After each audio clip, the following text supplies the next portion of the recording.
We're on our series, Winning, and what we've been looking at is this: how do you win in life? And what passage we're looking at is from Ephesians chapter 6. Paul comes out and he gives us some directions on going, here's how you win in this life. You're going to have battles, you're going to have spiritual battles. Here's how you win. So at the end of the day, you know you have won. And what he does is he makes a comparison between the Roman soldier of the day, who at that time was undefeatable. The mightiest soldiers the world had ever seen. They had conquered most of the known world. They were undeniably the most powerful soldiers the world had ever seen. He's sitting in prison and he makes connections where he goes, here's spiritual armor like the Roman soldier has on that you can wear, that you can put in your life so you can have the same success they have in an earthly sense, in a spiritual sense, that you will be able to conquer anything that comes into your way. Last week, Paul hits on this. He talked about what he called the belt of truth. And he was talking about how the belt, what we know from the Roman soldiers and their armor, it was the thing that held everything else in place. It was kind of the foundational piece that made everything else work right. And he shared with us as Christians truth. Truth is the thing that you need to build your life on, the foundation of how to live your life according to the Word of God. That kept everything else in place that we're going to talk about in the next coming weeks, okay? This week, he gets into the second piece of armor, and he goes, this is the next piece. So now you have the belt. Here's the next thing you need to put on, and here's what he says in verse 14 of chapter 6. He says, stand your ground, putting your belt of truth and the body armor, and I write in there breastplate, because how many of you have heard it called the breastplate before? Okay, the body armor, the breastplate of God's righteousness. So the second piece that he comes up with is the breastplate, the body armor of righteousness. Now, in the Romer's armor, what the breastplate was the thing that covered from your waist to your neck, and it covered your front and your back, and basically it covered all of your vital organs, okay? So it covered your heart and your lungs, which if you take a direct shot there, you're dead pretty quick. So for the Roman soldier, that was a critical piece of armor that interlinked with a belt that guarded your vital organs, okay? So now he's making the comparison over to us. Your spiritual thing you need to have on is the breastplate of righteousness, the thing that covers your heart, your vital organs, okay? Now, what is righteousness? Because I can throw that word out there. You hear it a lot in church, and if I were to ask you to give a definition, most of you would be like, I don't really know which I'm right with God, I guess, righteousness, or I'm living the right way. You might throw out there, but you really go, I don't know. It's important for you to get this one. It covers vital aspects of your spiritual life, okay? So you've got to understand this one. If you go into battle, in spiritual battle, without a breastplate, that then it covers your chest, your heart, your lungs, if you go into battle without it, you're pretty much saying, let me lose, okay? Just let me lose. I'm going to die pretty quick. This battle is going to be over with, and I'm going to be a loser. There's no way I'm going to win here because I have no protection over my vital things. We have to understand it. So here's what righteousness is that Paul is saying you should wear. Here's the best description I could come up with. It's this. It's knowing you are right with God, which then leads to right living in his sight. Okay, two things. Knowing you're right with God, and then the other thing is knowing that leads to right living, living the way God would have you live. Okay? That is the righteousness that Paul is saying you need to have on to win in life, to be a winner, to survive the spiritual battles. You got to have this righteousness. So what we're going to first start off is this. How do you know you're right with God? How do you know you're right with God? Because even a lot of Christians struggle with this one. A lot of Christians struggle with, am I actually right with God? Here's what Ephesians says. Paul writes this a few chapters before the stuff we're reading. He says this in chapter 2. God saved you by his grace when you believed. And you can't take credit for this. It is a gift from God. Salvation is not a reward for the good things you have done, so none of us can boast about it. Okay?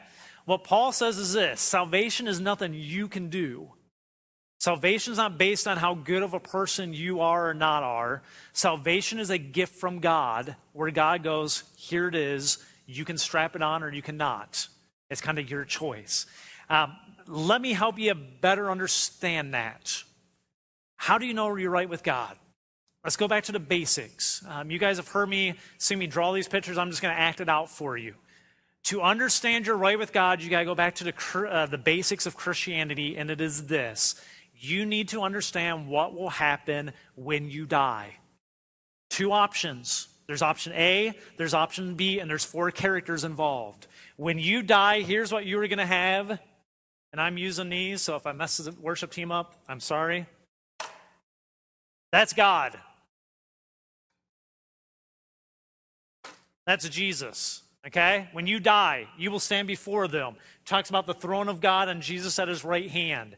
You need to understand this to understand righteousness, why you're right with God. You have God and Jesus, and you can say, we're us. And we will stand before him someday as this when you die, and you will stand in the presence of these 2 guys. First off, that's intimidating, right? If you're me, if you're you, that's just intimidating before a holy God with the immense power he has and who he is. That's how it starts. The other character, and we're going to call him, because he's in the back right there, you see Jeff back there. Jeff, wave. I'm sorry, you don't want to be pointed out, but he's on soundboard today. We're going to call him Satan, okay? I'm sorry.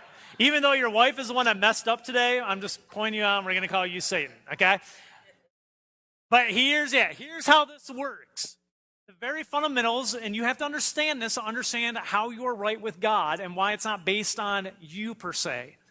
Is you will stand in front of God and you will stand in front of Jesus, and Satan will be somewhere in the room, and he will have a PowerPoint of every misdeed you've ever done in your life, every error you ever made, every time you rejected God's calling on your life, every time God wanted you to do something and you said no. He will have the PowerPoint, and it's going to be put up on a screen, and Jesus and God are going to be at the advantage I am, which they'll be able to see the back wall.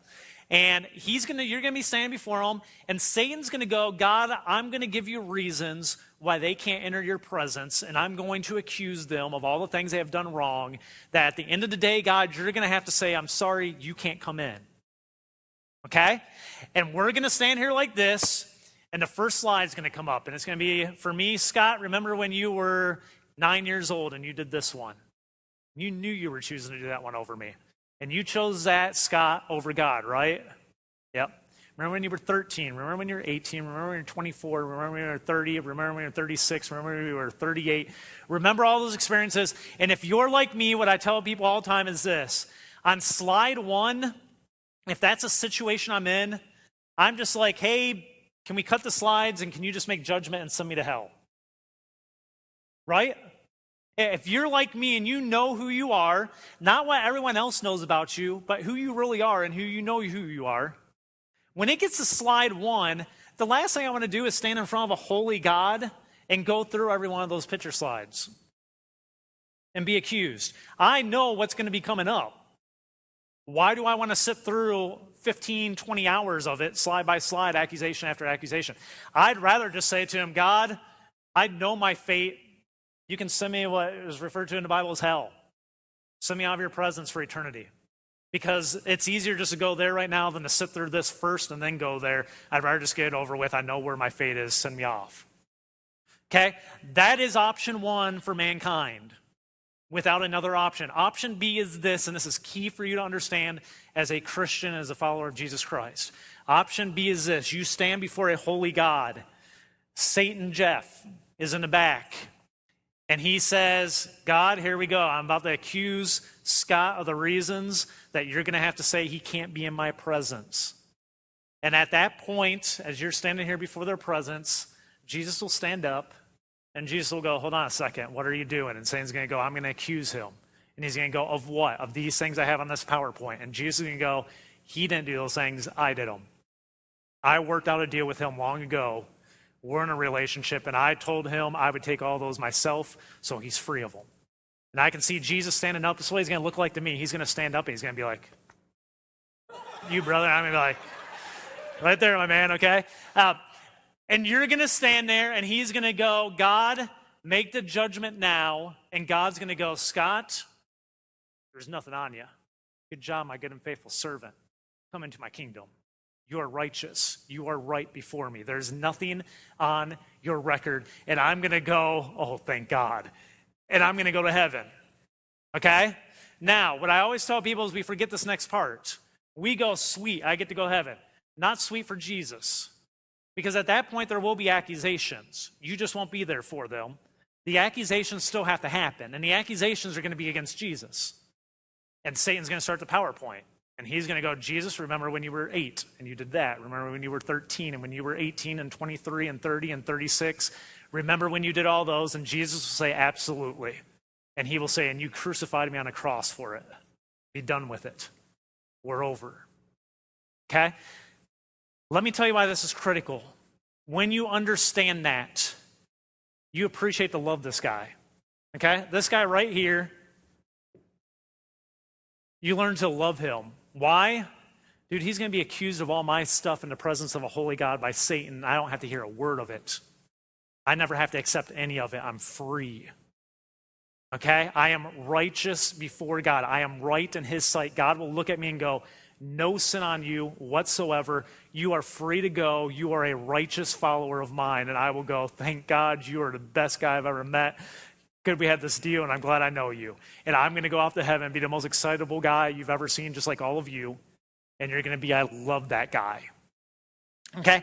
That is why you have righteousness. This is why this is critical for you to understand, is for this. Jesus' defense for you is not going to be this. You know what, Scott? He's not going to stand up and be like, you know what, Scott? Let me go to bat for you, and let me tell God all the good things that you did first before he accuses you. Okay, and I hope at the end of the day, he'll see you did enough good stuff that outweighs your bad stuff, and that will be, and God will be lenient on you, and he'll send you to heaven. Okay, that's not what he's going to do. He's going to go, the stuff you did, I did, you're free, go on your way. You don't have to you don't have to take accusations. You don't have to take the guilt. You don't have to hear it because it's not yours anymore. Okay, that is key for us to understand.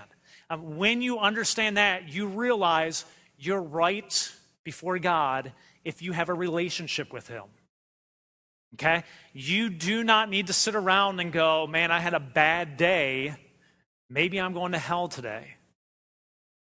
No. If you know Jesus Christ and you have a relationship with him, you can be assured that day you stand before his throne, Jesus Christ will go, and you're going, sweet. Okay?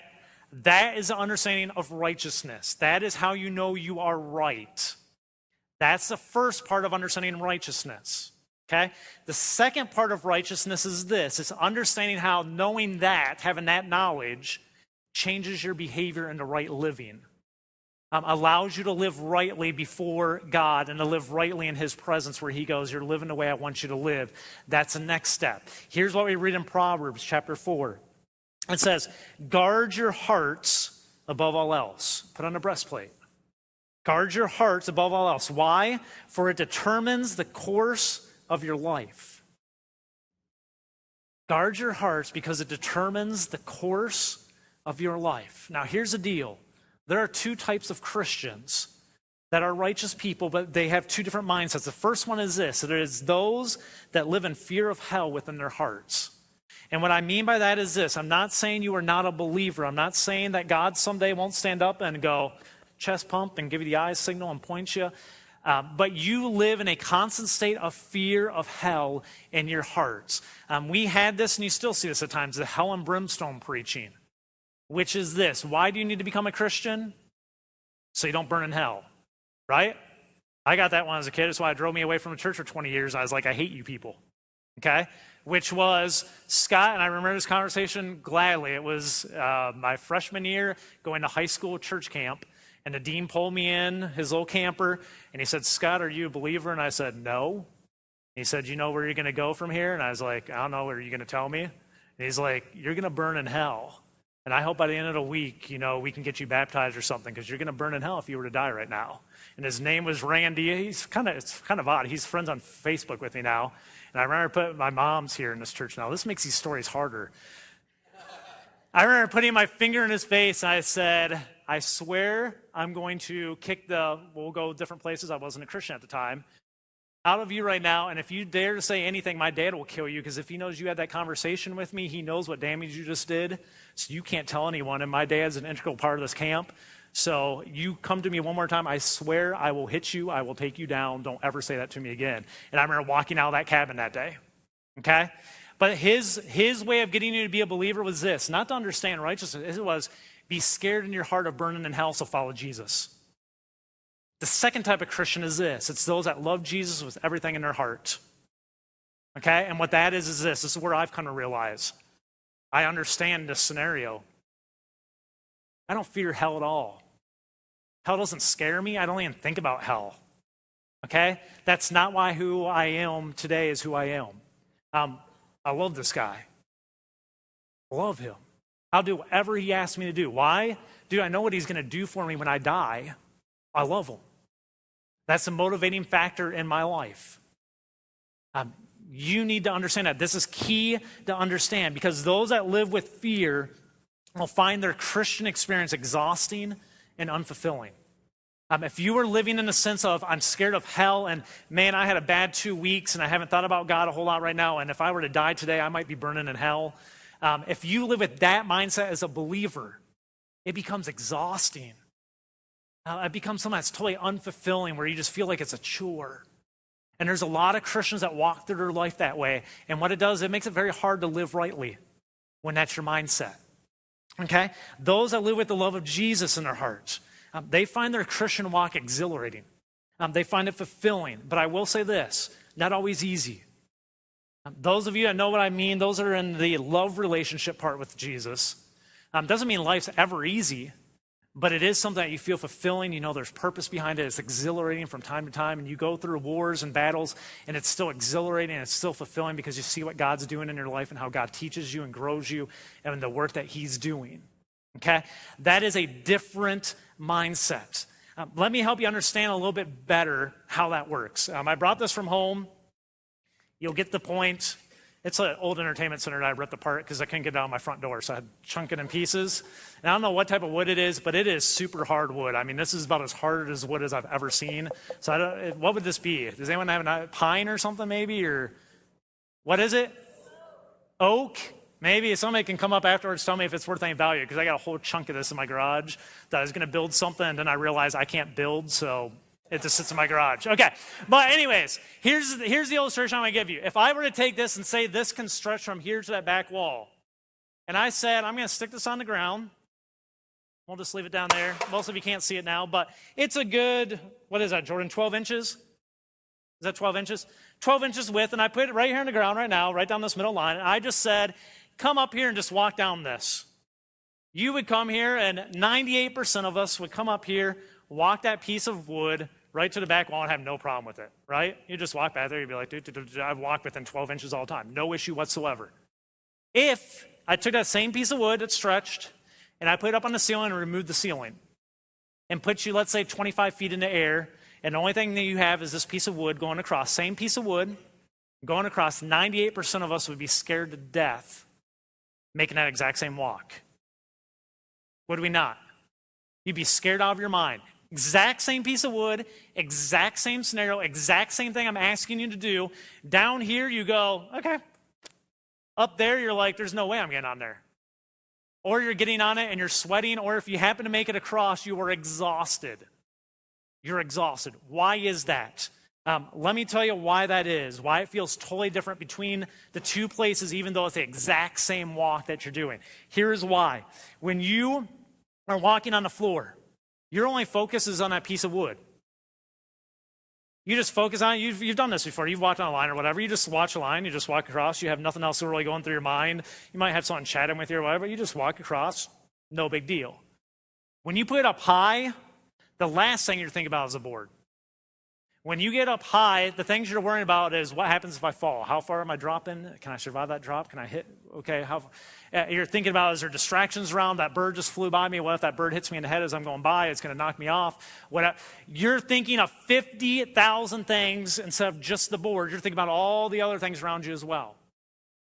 That's what happens when you live with fear in your relationship with God, is when you live with righteousness and you're wearing righteousness, all you do is you focus on Christ and you go, how do I please you?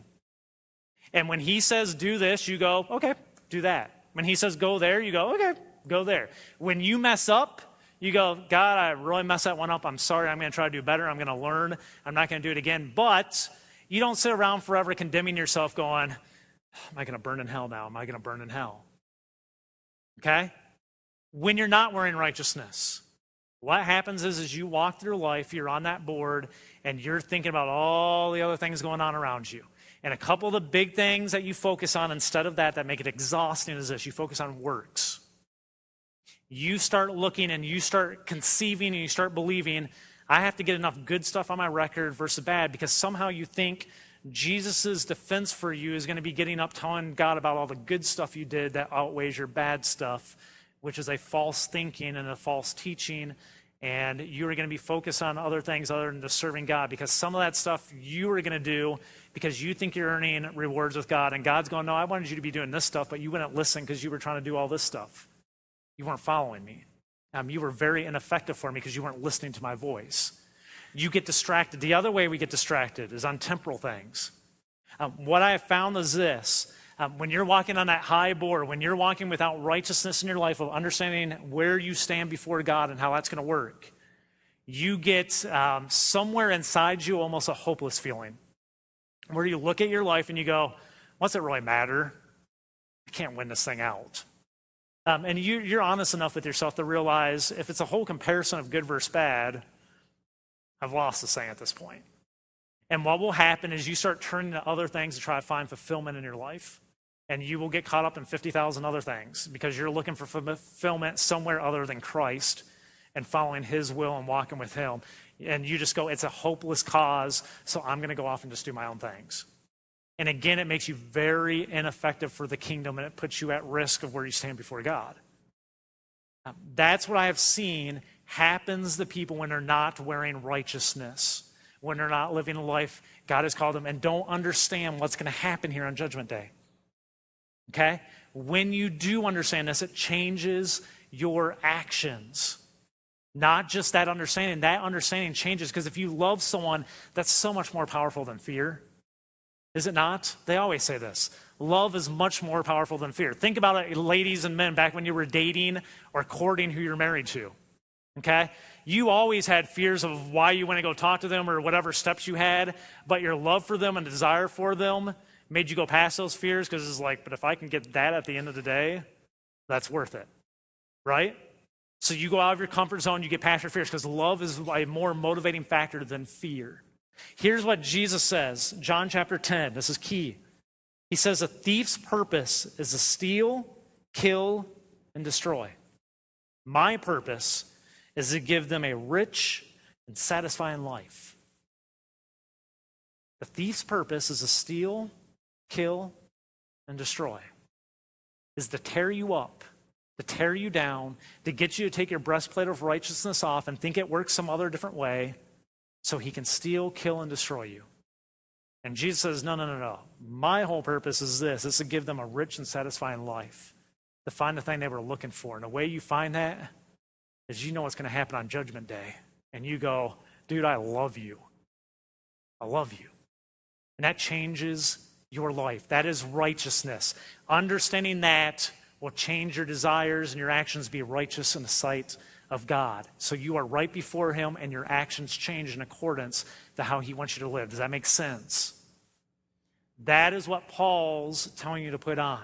If you have a relationship with Jesus this morning, you need to make sure you're wearing righteousness in order to protect the pursuits of your heart.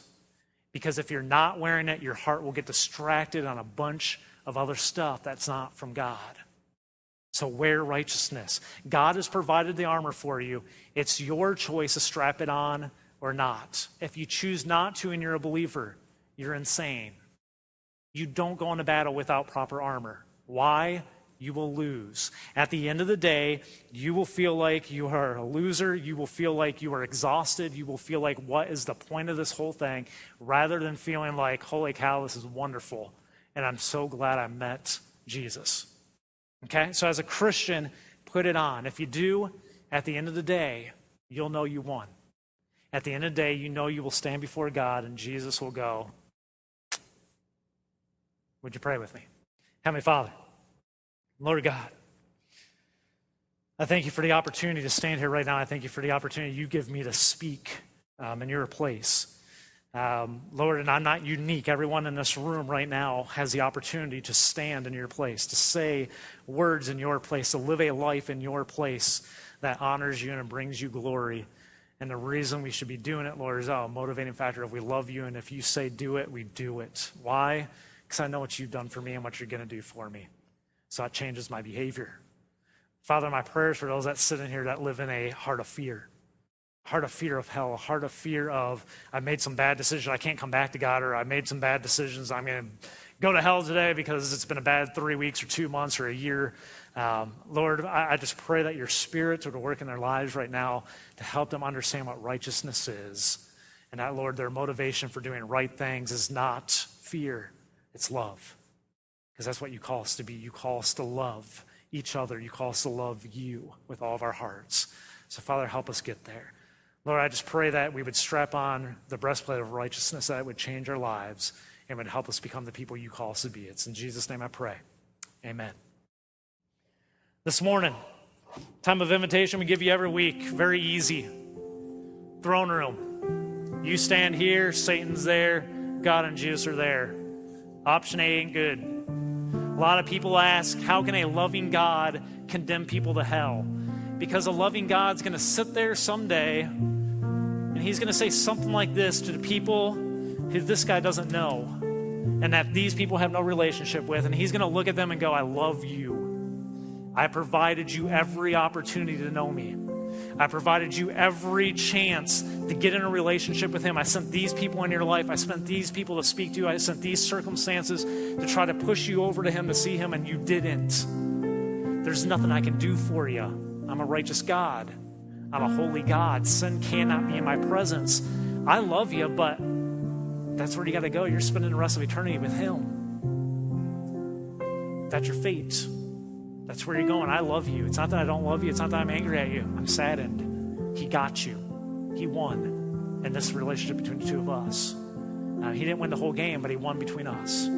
That's going to be the loving God's response. But there's option B, which is here's the armor, strap it on. Here's righteousness. I did all the work for you. All you have to do is accept it and acknowledge it, and my Spirit will change you from the inside out into a new being. That's what God says. It's that simple. So this morning, I offer you an invitation. You want to know Jesus Christ is your Lord and Savior. He points out in the Bible very clearly that's how you do it. I encourage you, if you need to make that decision for the first time, come up here while we sing. I'd love to talk to you about it. If you don't want to come up front, I'm in the hospitality room immediately after service over here to your left. Come over there, find me. I'd love to talk to you. Or Jim's sitting back there at the doors. You can go see him while we sing. But if you've not made that decision in your life at this point, it's something you got to seriously think about. Because there is only two options. One's horrific and one's glorious. It's your choice of which one you make. Let's stand. Let's sing. If you got a decision, this is your morning.